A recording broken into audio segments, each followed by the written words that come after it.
सुप्रभातम, आपका दिन शुभ हो, मंगलमय हो। मैं आप लोगों के सामने आज का विचार प्रस्तुत करने जा रही हूँ। इस प्रकार से करत करत अभ्यास से जड़मत होत सुजान, ससुरी आवत जात है सिर पर परत निशान।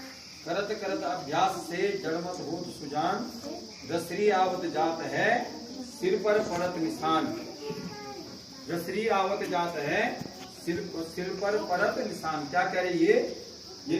सीधे बैठो, पहले सीधे बैठो, सीधे बैठो। हम किसी भी कार्य को यदि बार बार करते हैं, किसी भी कार्य करने का अभ्यास अगर बार बार करते हैं तो निश्चित रूप से जो है हम उसमें क्या होते हैं, अभ्यस्त हो जाते हैं। कोई भी काम हम बार बार करेंगे तो उसमें हम क्या हो जाते हैं, अभ्यस्त हो जाते हैं, अभ्यस्त हो जाते हैं। मन वो चीज हमको जो याद हो जाती है। हम अगर कोई दोहा पढ़ रहे हैं, श्लोक पढ़ रहे हैं, अगर हम बार बार उसको बोलेंगे तो निश्चित रूप से हमको याद होगा। कोई भी पाठ, कोई भी लेसन, हम किसी भी कार्य को बार बार करेंगे तो निश्चित रूप से हम उसमें क्या होते हैं, पारंगत होते हैं। जैसे मुझे हारमोनियम बजानी आती है, एक उदाहरण दे रहा हूं मैं, लेकिन मैं किसी वंदना को जो है अगर 10 दिन तक नहीं बजा पाऊंगा, नहीं बजा रहा हूं, तो फिर मैं भी भूल जाता हूं। इसका मतलब अगर मैं 1 हफ्ते तक हारमोनियम नहीं बजाऊं तो मैं भी भूल जाता हूं। अभ्यास होना जरूरी है। किसी भी चीज का बार बार अभ्यास होना जरूरी है। किसी भी चीज का बार बार अभ्यास होना जरूरी है। ठीक है, तो अभ्यास से जो है पत्थर पर भी क्या पड़ जाते हैं, निशान पड़ जाते हैं। सिर बनो तो पत्थर पर भी क्या पड़ जाता है, निशान पड़ जाते हैं। इसलिए किसी भी चीज का कोई चीज नहीं आती है, कोई तुमको पाठ नहीं आता है, कहीं पर पढ़ना नहीं आता है, लिखना नहीं आता है, तो बार बार जो उस चीज का अभ्यास करो, बार बार अभ्यास करो। निश्चित रूप से मुझे पारे नहीं आ रहे हैं, मैं बार पहाड़ों का अभ्यास करूंगा। मुझे घटाना नहीं आ रहा, मैं घटाने का अभ्यास करूंगा। मैं मुझे भाग का अभ्यास करूंगा। मैं गुणा नहीं आ, गुणा का अभ्यास करूंगा। तो निश्चित रूप से एक दिन में उसे पारंगत हो पाऊंगा। जब तक हम अभ्यास में, गणित तो अभ्यास का विषय है। गणित एक ऐसा अभ्यास विषय है, खासकर गणित अभ्यास का विषय है। प्रैक्टिस करोगे तो गणित आएगी, प्रैक्टिस नहीं करोगे तो गणित नहीं आएगी। ये समझ लो। इतनी मत करना, इतनी मत करोगे गुरुजी ने इतना ही काम देगा, मैं इतना ही करेंगे। एक रफ कॉपी बना लो घर में और अलग से जो है अपने आप सवाल बनाओ, अपने आप सवाल करो। इबारती सवाल बनाओ। इबारती किसको बोलते हैं, किसको बोलते हैं? जिसमें प्रश्न होते हैं ना, जिसमें जो है क्या होता है, वाक्य, पूरा वाक्य होता है, इबारती सवाल बोलते हैं उनको। कि एक पेन की कीमत जो है 15 रुपये, तो 15 पेनों की कीमत कितनी होगी, 15 पेनों की कीमत कितनी होगी। एक मजदूर किसी काम को जो है 15 दिन में करते हैं, तो 12 मजदूर उस काम को कितने दिन में करेंगे। ये भी इबारती है, लेकिन एक ही नियम का सवाल है। एक ही नियम का सवाल है। तो इस अभ्यास, जब तक हम खुद प्रश्न नहीं बना पाएंगे, देखो कल का पेपर बहुत सरल पेपर था। ये इसमें एक चीज जो है, कोई भी चीज ऐसी नहीं जो टच नहीं हो रखी है। प्रत्यय पढ़ा रखा है, विलोम शब्द पढ़ा रखे हैं, त्रैवाची शब्द पढ़ा रखे हैं। किसकी बात कर रहा हूं?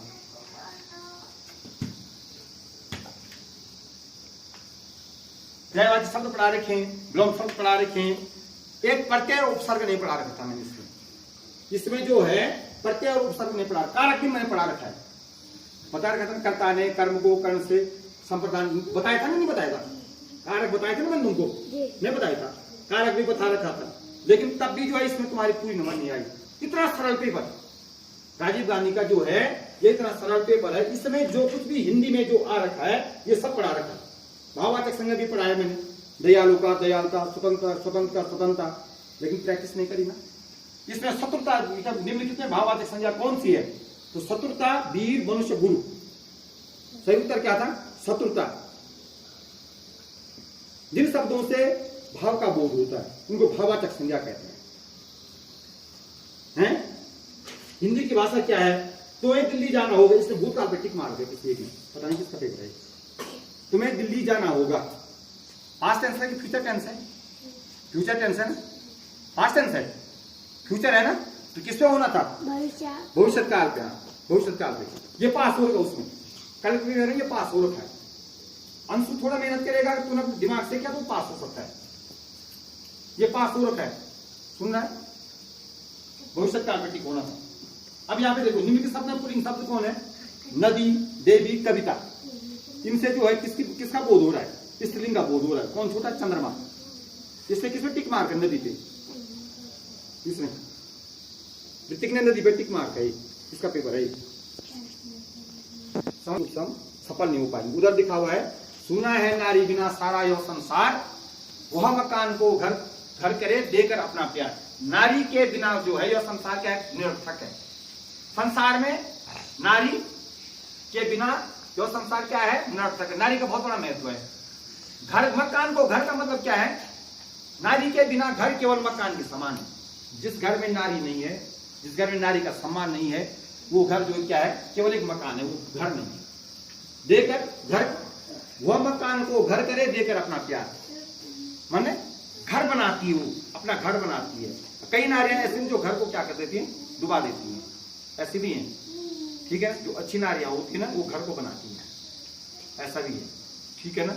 ऐसा नहीं कि संसार में जो है ना, संसार में सभी गुणी होंगे, कुछ अवगुणी भी होते हैं, सब एक जैसे नहीं होते हैं। लेकिन नारी का बहुत बड़ा महत्व है। नारी का जो है क्या है, बहुत बड़ा महत्व। बिना नारी के जो है जो संसार क्या है, जो संसार क्या है, क्या है, क्या है, सूना है, दिखावन सूना है। नारी बिना सारा यो संसार, वह मकान को घर करे लेकर अपना प्यार। एक तो नारी का बहुत बड़ा महत्व है। नारी जो है घर को बनाती भी है, बिगाड़ती भी है। सीधे बैठ, सीधे बैठ। नीचे लिखा हुआ है पृथ्वी की दो गतियां हैं, दैनिक गति और वार्षिक गति। मैंने पहले भी बताया था, पृथ्वी पृथ्वी के स्थान पे खड़ी है, पहले बताया था ना मैंने, ठीक है ना। पृथ्वी क्या करती है, घूमती है, गति करती है, गति कर अपनी जगह पे गति करती है, जिसको दैनिक गति बोलते हैं। और जब अपनी जगह पे घूमते घूमते जो है सूर्य की चारों ओर भी गति, सूर्य स्थिर है, सूर्य कहीं नहीं जाता अपने स्थान से, सूर्य एक जगह पे है। वैज्ञानिकों ने कहा, हमको लगता है सूर्य आ यहाँ पे, यहाँ पे, यहाँ आ गया, ऐसा नहीं है। यह पृथ्वी घूमती है, चक्कर लगाती है, अपनी अपनी किली पे घूमती है, अपने स्थान पे घूमती है, ऐसे रोटेशन करती है, घूमती है। इसको बोलते हैं पृथ्वी की जो गति होती है, परिभ्रमण व परिक्रमण। परिभ्रमण में होता है अपने स्थान पर घूमना, इसको घूर्णन गति भी कहते हैं। और परिक्रमण में होता है सूर्य के चारों ओर चक्कर लगाना, सूर्य के चारों ओर क्या लगाना, चक्कर लगाना। तो कितनी गतियां हैं पृथ्वी की, दो गतियां, एक तो दैनिक गति हो गई, एक वार्षिक गति हो गई। दैनिक गति से क्या होते हैं, दिन रात होते हैं। दैनिक गति के कारण क्या होते हैं, दिन रात, दिन और रात जो दैनिक गति के ही कारण होते हैं। उसको घूर्णन गति भी बोलते हैं, क्या बोलते हैं, घूर्णन भी बोलते हैं उसको, ठीक है। परिभ्रमण भी बोलते हैं उसको। और जब पृथ्वी जो है सूर्य के चारों ओर घूमती है तो उसको परिक्रमण कहते हैं। तो परिक्रमण के कारण ऋतुएं बदलती हैं। अभी देखो तुम, कल परसों बहुत गर्मी हो रही थी ना, बरसात भी हो रही थी, ठीक है ना। धीरे धीरे ठंडा शुरू हो जाएगा, धीरे धीरे। ये शरद ऋतु चल रही है, शरद के बाद हेमंत आएगी, हेमंत के बाद शीत आएगी। तो पृथ्वी जब घूमते घूमते पृथ्वी का जो है, पृथ्वी पर सूर्य की किरणें तिरछी पड़ेंगी तो निश्चित रूप से सर्दी होगी। सर्दी होगी तो आपको वातावरण में परिवर्तन देखने को मिलेगा, और गर्मी होगी तो वातावरण में परिवर्तन देखने को मिलेगा। इसका मतलब ये क्या है, पृथ्वी की जो है वार्षिक गति के कारण क्या होते हैं, ऋतुएं बदलती हैं। क्या होता है, पृथ्वी की वार्षिक गति के कारण क्या बदलती है, ऋतुएं बदलती हैं। समझ में आ गया। सर्दी, गर्मी, जाड़ा, बरसात सब जो है किसके कारण होता है, पृथ्वी के घूमने के कारण, ठीक। और पृथ्वी के जो है, पृथ्वी के सूर्य के चारों चक्कर लगाने के कारण। और पृथ्वी जब अपने स्थान में घूमती है तो दिन रात होते हैं। तो क्या होते हैं, दिन रात होते हैं। पृथ्वी एक अपने स्थान पे एक चक्कर 24 घंटे में लगाती है, और सूर्य के चारों ओर 365 से 1/4 दिन में, 365 से ही 1/4 दिन में सूर्य का क्या लगाती है, चक्कर लगाती है, ठीक है। इसको कहते हैं दैनिक गति और वार्षिक गति। अब यहाँ पे बोर्ड पे देखो, डेली ब्लैक बोर्ड अपडेट में डेट 1 अक्टूबर 2024, डेट ट्यूसडे, टुडेज थॉट, शिक्षा को समय दीजिए, शिक्षा आपका समय बदलेगी। क्या लिखा हुआ है, शिक्षा को समय दीजिए, शिक्षा आपका समय बदलेगी। मैंने कहने का मतलब अपने को टाइम दो, किताबें पढ़ो, किताबें पढ़ो, पढ़ने लिखने की संस्कृति विकसित करो। जब तक पढ़ेंगे नहीं तब तक कुछ नहीं होगा। राजीव गांधी की किताब जो अप्रैल में दे दी थी, अब वो पेपर पूरा उसी किताब का आता है। राजीव गांधी की किताब मैंने तुमको अप्रैल के माह में दे दी थी, वो किताब, वो प्रश्न सब उसी साल। लेकिन पढ़ना किसने है, गुरुजी पढ़ेंगे। जो गुरुजी की ड्यूटी है ना पढ़ने की, तुम्हारी ड्यूटी थोड़ी नहीं है ना। पास तो गुरुजी को होना है, भविष्य तो गुरुजी को संवारना, तुमको थोड़ी संवारना है ना। अप्रैल में किताब दे दी, अब पेपर के हाल ऐसे।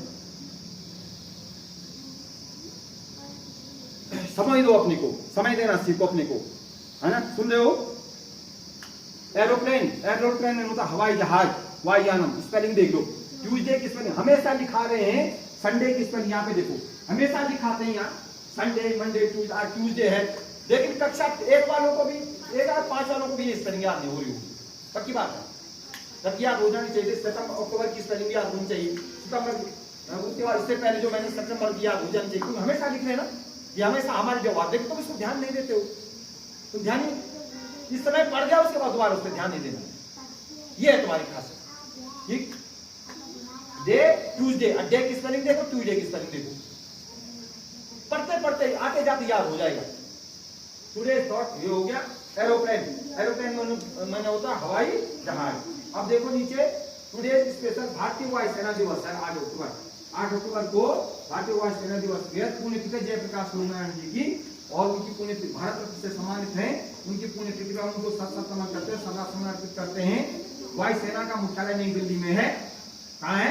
नई दिल्ली में। आज वायुसेना दिवस है। आज की प्रेरणा कुमारी तनु है और आज का सूरज कृष्णा है। इसको जरूर याद कर लो, भारतीय वायुसेना का मुख्यालय नई दिल्ली में है।